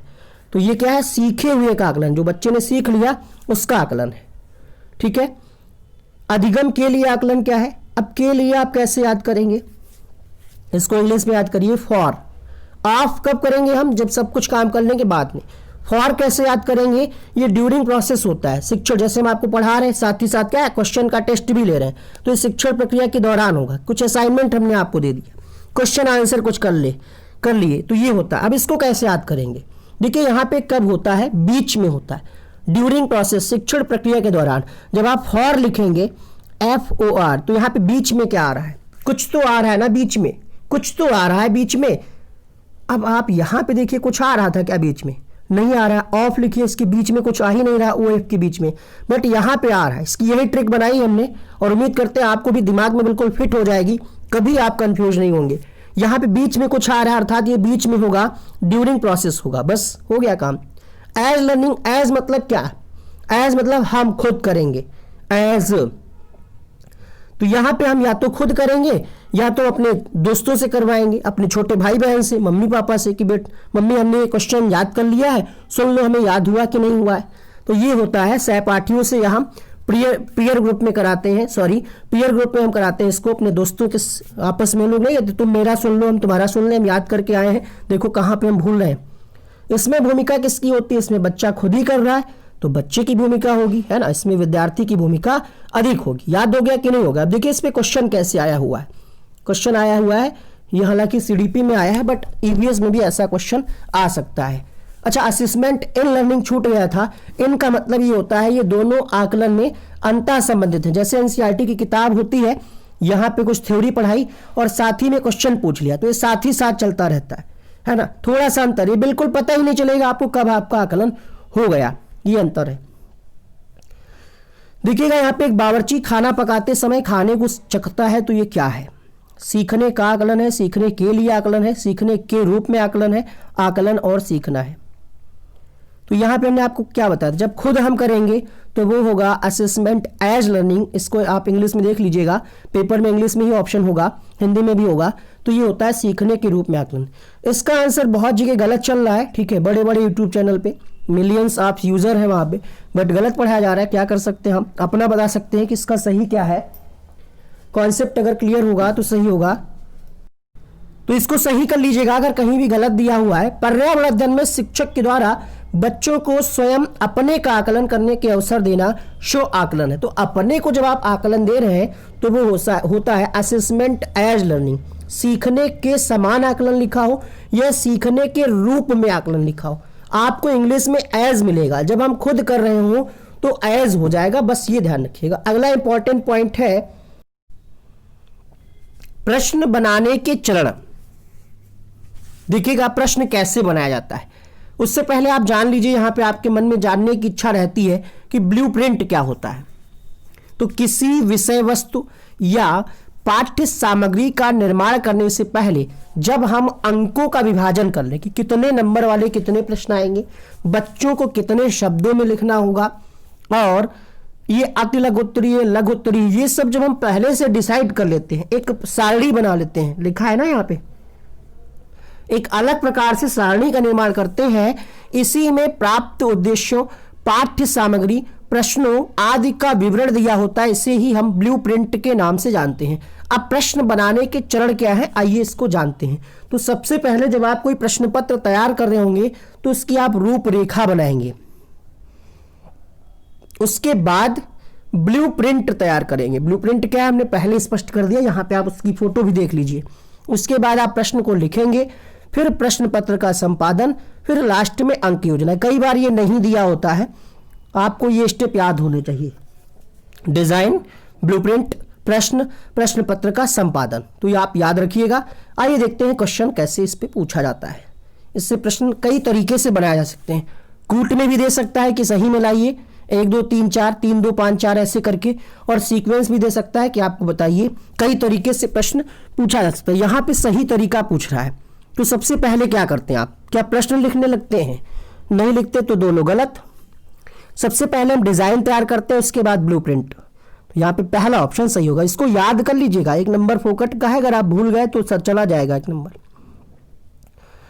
अब यहाँ पे 18वां टाइप है पर्यावरण अध्ययन को सीखने का सिखाने का सबसे प्रभावशाली माध्यम क्या है, कैसे हम बच्चों को बेहतर तरीके से सिखा सकते हैं। हालांकि ये मैं शुरुआत में लेना था, बट ये सब टाइप कर चुके थे तो हमने सोचा ऐसे ही बता देंगे। देखिएगा यहाँ पे परिवार से सबसे पहले बच्चा सीखता है, फिर समाज से, समुदाय के सदस्यों से, एक्टिविटी द्वारा, प्रदर्शनी द्वारा, समाचार पत्र द्वारा, परिवेश द्वारा, विद्यालय या कक्षा द्वारा। इतने सबसे प्रभावशाली संसाधन है जहां से बच्चा सीखता है। प्रश्न पूछा गया है कि निम्नलिखित में से क्या पर्यावरण अध्ययन को सीखने का सबसे प्रभावशाली संसाधन है। यहाँ पे हमने आपको बताया परिवार, समुदाय, समाचार पत्र, कक्षा, चारों हैं लेकिन 4 वाला कोई कूट नहीं है। ऐसे क्वेश्चन फंसाता है, आप उलझे रहेंगे। तो आपको उलझना नहीं है, देखना है कि सबसे बेहतर कौन सा हो सकता है। ABC दिया है, कक्षा को छोड़ दीजिए, क्योंकि परिवार सबसे ज़्यादा जरूरी है, अर्थात A जिसमें है वो तो जरूरी है। ठीक है, अब यहाँ पे AB दिया है, C दिया है, तो हम इसको क्यों छोड़ दें? अगर ABCD दिया होता तो वही सही हो जाता, क्योंकि कक्षा से भी तो हम सीखते हैं। तो यहाँ पे फिलहाल तीसरा ऑप्शन सही होगा, टाइप नंबर 19। श्रव्य दृश्य सामग्रियों का हम प्रयोग क्यों करते हैं? ताकि बच्चे मजे के साथ सीखें, बच्चों का इंटरेस्ट बना रहे। दूसरी चीज क्या है कि बच्चे की इंद्रियां यहाँ पे एक्टिव रहती हैं, है ना, बच्चा देखेगा, सुनेगा। तो यहाँ पे श्रव्य कौन सी है, दृश्य कौन सी है? जैसे श्रव्य में मैं आपको बता दें रेडियो, दृश्य में हम आपको बता दें जैसे जिनको आप देख सकें, ब्लैक बोर्ड हो गया, मानचित्र हो गया, ग्लोब हो गया। ठीक है, ब्लैक बोर्ड भी डिजिटल आने लगे हैं, तो वो बात अलग की है। यहाँ पे अगर हम नॉर्मली बात करें तो आप ये समझ जाएंगे कि श्रव्य दृश्य होता क्या है। ठीक है, यहाँ पे आपको दिक्कत होती है इसमें प्रक्षेपित और अप्रक्षेपित, इसकी हम बात करेंगे। पहले देख लीजिए क्वेश्चन कैसे आता है। एक शिक्षक पढ़ाते समय श्रव्य, अब यहाँ पे एक शिक्षक लिखा है, पर्यावरण शिक्षक हो सकता है, पर्यावरण का क्वेश्चन हो, हिंदी का क्वेश्चन हो, हिंदी हो सकता है, या भाषा शिक्षक हो सकता है। तो ध्यान रखिएगा कैसे भी आए। श्रव्य दृश्य शारीरिक गतिविधियों का प्रयोग क्यों करता है? आराम के लिए नहीं, सबसे बेहतर क्या है, इंद्रियां यहाँ पे एक्टिव रहेंगी। अब हम यहाँ पे बात करते हैं प्रक्षेपित और अप्रक्षेपित सामग्री क्या होती है। प्रक्षेपित का मतलब क्या है कि जिसके लिए हमें विद्युत की आवश्यकता हो, है ना, लाइट की जरूरत हो, वो होता है प्रक्षेपित, जैसे सिनेमा, फिल्म, दूरदर्शन, वीडियो। अप्रक्षेपित में आ जाता है कार्टून, चित्र, पोस्टर ले लीजिए, समाचार पत्र ले लीजिए, ये अप्रक्षेपित हैं, जिसमें लाइट की आवश्यकता ना हो, विद्युत की आवश्यकता ना हो। ठीक है, तो आपको ये समझ में आ गया होगा। क्वेश्चन में यहाँ पे कौन सी प्रक्षेपित सामग्री है, तो ये इसका उत्तर आप कमेंट बॉक्स में लिखिएगा। हालांकि हम आपको हिंट दे देते हैं, OHP का फुल फॉर्म होता है ओवरहेड प्रोजेक्टर। कमेंट करके लिखिएगा। 2 प्रश्न यहाँ पे हम और कराएंगे आपको समावेशी शिक्षा से, यहां से भी प्रश्न EVS में पूछे जा सकते हैं। जैसे क्वेश्चन है, पर्यावरण अध्ययन पाठ्यक्रम बच्चों की सम शिक्षण का कारण बन सकता है यदि यह एकीकृत है, समावेशी है, विषयगत है या फिर उक्त सभी है। तो पर्यावरण क्या है, एकीकृत भी है, समावेशी भी है, विषयगत भी है, तो आंसर होगा चौथा विकल्प। अगला देखिएगा क्वेश्चन नंबर 30। बाकी ध्यान रखिएगा जो बाल विकास के टॉपिक हैं, जैसे NCF का यहाँ पे रोल है, RTE को भी ध्यान में रखना है, बाल केंद्रित शिक्षा को भी ध्यान में रखना है, पियाजे, जितने भी टॉपिक CDP के हैं पेडागोजी के, उन सबको ध्यान में रखना है। एक आध क्वेश्चन वहां से भी आ सकता है, जैसे वाइगोत्स्की से पूछ लिया कि पर्यावरण में बच्चे को हम सामाजिक अंतःक्रिया के माध्यम से सिखाते हैं, ये किसका स्टेटमेंट है या इस पे किसने जोर दिया। और हार्वर्ड गार्डनर का भी क्वेश्चन यहाँ पे आ सकता है। हार्वर्ड गार्डनर क्या कहते हैं कि बच्चे को विविध तरीके से सिखाया जाना चाहिए, कई तरीकों से, एक फिक्स तरीके से नहीं। तो यहाँ पे आप देखिएगा, एक पब्लिक स्कूल में प्रत्येक कक्षा में लगभग 2 से 3 बच्चे विशेष आवश्यकता वाले हैं। प्रश्न आपने पढ़ लिया होगा और आंसर भी आपको पता होगा, समावेशी शिक्षा, क्योंकि इसमें बिना किसी भेदभाव के हम सभी को शिक्षा देते हैं। परिवार के बारे में जान लेते हैं। परिवार मानव समाज की प्राचीनतम एवं आधारभूत इकाई है। परिवार ही बच्चे का पहला स्कूल या पाठशाला होता है। NCERT के हिसाब से परिवार 2 प्रकार का है। कई बच्चे हमें भेजते हैं कि सर हमने गूगल किया, वहां पे 3 दिखा रहा है। ध्यान रखिएगा, NCERT 2 ही प्रकार मानता है, एकल परिवार और संयुक्त परिवार। एकल मतलब माता पिता और उनके बच्चे, संयुक्त मतलब चाची चाचा दादी बाबा सब हो। प्रश्न कैसे पूछा जाएगा, तो कौन सी विशेषता परिवार की नहीं है या है, ऐसे प्रश्न आ सकता है। तो यहां पे नहीं पूछ रहा है, ये बात तो सही है, ये भी सही है, ये भी सही है, लेकिन ऐसा कोई जरूरी नहीं है कि आय जो है प्रत्येक बच्चे की, प्रत्येक सदस्य की भिन्न भिन्न अलग अलग जमा हो। फटाफट से हम देख लेते हैं यहाँ पे निगमन और आगमन विधि का रोल क्या है। तो निगमन में आप जानते हैं नियम से उदाहरण, सूक्ष्म से स्थूल, छोटी छोटी चीजों से हम डिटेल से जाते हैं, और सामान्य से विशिष्ट। आगमन विधि में हम क्या करते हैं, बच्चों को हम उदाहरण से समझाते हैं, और यहाँ पे आप ध्यान रखिएगा विशिष्ट से सामान्य क्यों चलते हैं। प्रश्न कैसे पूछा गया है, तो ऐसे भी आपसे प्रश्न पूछा जा सकता है कि विशिष्ट से सामान्य का सिद्धांत किस में प्रयोग होता है। तो अभी अभी हमने आपको क्या बताया, विशिष्ट से सामान्य की ओर होता है आपका आगमन विधि में। तो इसका उत्तर जाएगा ऑप्शन नंबर डी के साथ। अगला देखिएगा, पर्यावरण अध्ययन में आकलन के लिए कौन कौन से उपकरण का प्रयोग कर सकते हैं? आकलन करना, वैसे आकलन हो चुका था बट ये चीजें छूट रही थी तो हमने सोचा ये भी करा देते हैं। परियोजना कार्य, प्रोजेक्ट वर्क हम दे सकते हैं, फील्ड वर्क दे सकते हैं, क्षेत्र भ्रमण, जर्नल लिखना, विचार मानचित्र। जर्नल क्या है आपको बताना था इसीलिए इसको ऐड किया गया यहाँ पे। जर्नल का मतलब होता है रोजना मंचा, डेली का जो आप एक्टिविटी जो रूटीन है उसको आप नोट करते रहे कि आज आपने क्या किया, कल क्या किया, ये होता है जर्नल। विचार मानचित्र क्या है इसको आप यहाँ पे पढ़ लीजिएगा, ठीक है। अब यहाँ पे कुछ वन लाइनर है, फिर आपको कुछ टिप्स और ट्रिक्स बताते हैं। देखिए क्वेश्चन आपसे पूछा जा सकता है कि पर्यावरण संरक्षण के लिए किस प्रकार एक व्यक्ति सबसे अच्छे संभावित तरीके से अपना योगदान दे सकता है। तो यहाँ पे क्वेश्चन पूछा गया था, ध्यान रखिएगा, आने जाने के लिए क्या है, सार्वजनिक साधनों का प्रयोग करें। जिज्ञासा कैसे आप बच्चों में जागृत कर सकते हैं? तो बच्चों को आप मौका दें कि वो हस्तपरक गतिविधियां करें, खुद करके सीखें। 1 महीने के लिए बिजली ना हो तो हमारा जीवन किस प्रकार प्रभावित होगा? ये प्रश्न पूछने का उद्देश्य क्या है? बच्चा चिंतन करेगा, बताएगा अगर बिजली ना हो, जल ना हो, है ना, तो इससे क्या फर्क पड़ेगा। भ्रमण क्यों कराते हैं बच्चों को, घुमाने क्यों ले जाते हैं, चिड़ियाघर क्यों ले जाते हैं? ताकि बच्चों को सक्रिय अधिगम अनुभव मिल सके। प्रदर्शनी का आयोजन क्यों करते हैं इसमें? ताकि बच्चों को सृजनात्मक माध्यम मिल सके। सृजनात्मकता का संबंध होता है आप सारी चिंतन से, ध्यान रखिएगा। साथ ही साथ आप यहाँ पे घर्षण और गुरुत्वाकर्षण में अंतर समझिएगा। घर्षण क्या है? जैसे आप पेन की नोक से लिखते हैं तो चलता है, ठीक है, हम चलते हैं तो जूतों और जमीन के बीच घर्षण होता है, ब्रेक लगाने पे वाहन रुक जाता है। गुरुत्वाकर्षण क्या है? आपको कोई चीज ऊपर से नीचे फेंकिए तो क्या है, पृथ्वी पर ही आएगी, या ऊपर आप फेंकिए गेंद को, तो यहाँ पे एग्जाम्पल लिखा हुआ है, ठीक है।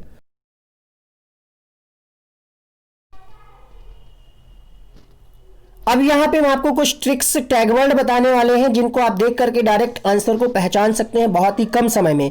पहले में आपको कुछ सकारात्मक शब्द बताएंगे, जैसे हम बच्चे को कैसे सिखाते हैं। बच्चे को हम ज्यादातर खोज के माध्यम से और अवसर देकर के बच्चे को सिखाते हैं, या फिर प्रकृति से जोड़ करके। होमवर्क या असाइनमेंट क्यों देते हैं? तो अधिगम का विस्तार करने के लिए। बच्चों की कक्षा का माहौल कैसा हो? तो प्रजातांत्रिक हो। टीचर का रोल क्या है? सुविधादाता, फैसिलिटेटर का काम है। वातावरण से जोड़ करके हम चीजों को सिखाएं, उदाहरण देकर के हम बच्चों को सिखाएं। बाल साहित्य का हम प्रयोग कर सकते हैं। सहज अनुमान द्वारा हम बच्चों को सिखा सकते हैं। कोई अगर ऐसा काम हमें बच्चे को सिखाना जिसमें जिम्मेदारी हो तो जिम्मेदारी हम बच्चे को सौंप करके सिखा सकते हैं। जैसे यहाँ पे ग्रुप लीडर वाला आता है क्वेश्चन, है ना, तो बच्चे को जब जिम्मेदारी मिलेगी कोई तो उसको बेहतर ढंग से करेगा और सीखेगा यहाँ पे खुद करके। सीखने को बढ़ाने के लिए हम क्या करें? श्रव्य दृश्य सामग्री का प्रयोग करते हैं ताकि बच्चे की इंद्रियां एक्टिव रहें। प्रत्यक्ष अनुभव से जोड़ करके सिखाएं और पहल करके हम सिखाएं। ये कुछ सकारात्मक शब्द हो गए हैं। इसके अलावा बच्चे को हम स्वतंत्र बोलने का अवसर दें, संवाद का अवसर दें, छात्र क्रियाशील रहे, समाज से अंतःक्रिया के द्वारा सीखें, हस्तपरक एक्टिविटी के द्वारा सीखें, प्रोजेक्ट वर्क के द्वारा सिखाएं। श्रव्य दृश्य हमने आपको बता ही दिया है। इसके अलावा बच्चों को हम ईवीएस पढ़ाएं तो उसमें उनके वास्तविक अनुभव को भी शामिल करें। पर्यावरण की सुरक्षा की भावना को हम जागृत करें, ठीक है। और कोई 3 ऑप्शन एक जैसे लग रहे हो तो इसमें देखिएगा किसमें प्रोत्साहन देना लिखा हुआ, विस्तार देने की बात किसमें कही जा रही है, कौन सा व्यापक ऑप्शन होगा वो सही होगा।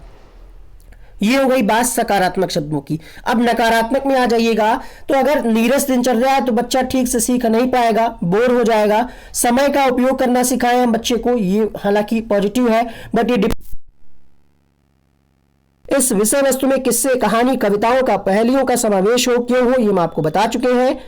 अब यहां पे देख सकते हैं आमोद प्रमोद के संग कल्पनाशीलता, तो आमोद प्रमोद भी जरूरी है, कल्पनाशीलता का विकास भी जरूरी है। शिक्षार्थियों को परिवार, समुदाय, अन्य माध्यमों जैसे समाचार पत्र, इंटरनेट, टेलीविजन आदि के माध्यम से भी सिखाया जाए। केवल पाठ्य पुस्तक आधारित ज्ञान ना दिया जाए, केवल शिक्षक पर डिपेंड न रहे बच्चा। विषय वस्तु हस्तपरक क्रियाकलापों को बढ़ावा दे, सामूहिक क्रियाकलापों को भी, ठीक है। बच्चों को प्रश्न पूछने और बोलने का मौका दे, रटकर सीखने को हतोत्साहित की चीजें हम आपको ऊपर करा चुके हैं। तो क्रियाशीलता का सिद्धांत मतलब बच्चा स्वयं करके सीखे, ये भी चीजें हम आपको क्वेश्चन के हिसाब से करा चुके हैं। बच्चे को अगर हम भ्रमण ले जा रहे हैं तो क्या क्या ध्यान में रखेंगे? पूरा बस्ता लेकर के नहीं जाना है, नोटबुक या ड्राइंग कॉपी लेकर के जाइए, इंपॉर्टेंट चीजों को आप वहां पे नोट करिए या फिर फिगर बनाइए। भोजन नहीं लेकर के जाना है क्योंकि अलाउ नहीं होता है और क्या पता किस जानवर को किस प्रकार का भोजन दिया जाता हो। भ्रमण पर जाने से पहले हम आपको बता चुके हैं, डिस्कशन कर लेना चाहिए कि वहां पे कैसे क्या करना है। अब प्रश्न कितने प्रकार के होते हैं? मुक्त अंत वाले प्रश्न, जैसे यहाँ पे क्या है, बच्चा जो है उत्तर करेगा अपनी समझ का प्रयोग करके। जैसे आज सुबह में कितने बजे उठे? तो बच्चा क्या होगा, अलग अलग आंसर आएगा। यहाँ पे रात का भोजन क्या किया, अलग अलग आंसर आएगा। बद्ध अंत वाला क्या प्रश्न है, देखिए बद्ध अंत वाले प्रश्न, इस प्रकार के प्रश्नों के उत्तर में से एक उत्तर चुनना पड़ता है। जैसे ये कारण बताओ वाले प्रश्न होते हैं, परंतु इसका स्तर एक सीमा के अंदर होता है। जैसे दिन रात क्यों होता है, तो इसका फिक्स आंसर है ना।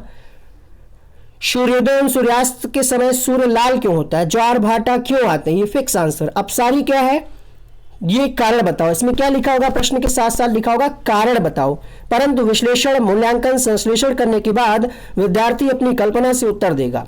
यहां पे बच्चे को डिटेल से बताना पड़ेगा कि अगर ऐसा होता है तो क्यों होता है। तथ्यात्मक प्रश्न क्या होते हैं, इनका उत्तर सही गलत में देना होता है। जैसे यहाँ पे दिया हुआ है कि भारत की सबसे लंबी नदी गंगा, यहाँ पे आप देख सकते हैं तथ्य वाले, बिल्कुल फैक्ट वाले क्वेश्चन ये होते हैं। मूल्यांकन वाले क्या है, तो ये प्रश्न दो वस्तुओं के बीच तुलना प्रकट करते हैं। जैसे नवीनकरण ऊर्जा स्रोत और गैर नवीनकरण ऊर्जा स्रोत में क्या अंतर है, तो यहाँ पे आपको मूल्यांकन करना होगा। यहाँ पे तुलना करके आपको बताना होगा कि दोनों में अंतर क्या है। शाकाहारी और मांसाहारी भोजन में क्या अंतर है, यहाँ पे आप दोनों के बारे में एनालिसिस करेंगे तभी आप बता पाएंगे। तो शैक्षणिक सहायक सामग्री हम आपको बता ही चुके हैं कि कैसी होती है, श्रव्य, दृश्य, प्रक्षेपित, अप्रक्षेपित। तो बस आज की इस वीडियो में इतना ही रखें, ये सब चीजें हम आपको बता चुके हैं। जिन लोगों ने अभी तक नोट्स नहीं लिया, नोट्स को परचेज कर लीजिएगा, उसमें ये सारी चीजें आपको मिल जाएंगी।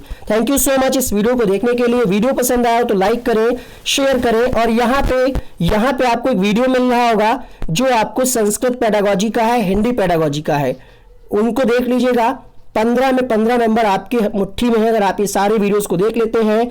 बाल विकास 2011 से 2019 एक वीडियो में कराया है, हिंदी 2011 से 2019 एक वीडियो में कराया है। ऐसे ही आपको ईवीएस और अन्य विषयों को भी कराया जाएगा। तो चैनल को सब्सक्राइब कर लीजिएगा, बेल आइकन को ऑन कर लीजिएगा। आपको आपकी परीक्षा के लिए बहुत बहुत शुभकामनाएं। All the best.